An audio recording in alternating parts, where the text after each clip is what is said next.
अखेर विमानतळाच्या मागच्या बाजूला साहेबराव भोसले व त्यांचे कुटुंबीय हे राहत होते। आज सकाळी त्यांचे जवळचे नातेवाईक शिवनाथ दिघे हे त्यांच्या घरी गेले असता साहेबराव भोसले यांचा मुलगा कृष्णा हा गंभीर जखमी अवस्थेमध्ये त्याला आढळून आलेला होता। त्याने घरात बघितलं असता कृष्णाची आई तसेच कृष्णाचे वडील हे पण जखमी अवस्थेत होते। त्यानंतर आजीलाही मारहाण झाल्याचं आणि वस्तूंची उचकपाचक केल्याचं आढळून आलेलं होतं। घटनेचं गांभीर्य लक्षात घेऊन जिल्ह्याचे पोलीस अधीक्षक श्री राकेश ओलासर आणि सर्व वरिष्ठ अधिकाऱ्यांनी घटनास्थळाला भेट दिलेली होती। त्याप्रमाणे स्थानिक गुन्हे शाखेचे एपीआय थोरात, पीएसआय धाकराव यांचे पथक तयार करण्यात आले होते।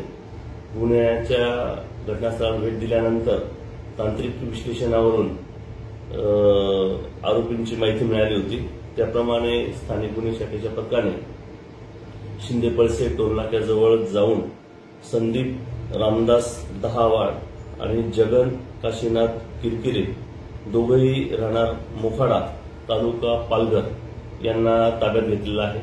त्यांनी प्रथमदर्शनी गुन्ह्याची कबुली ही दिलेली आहे।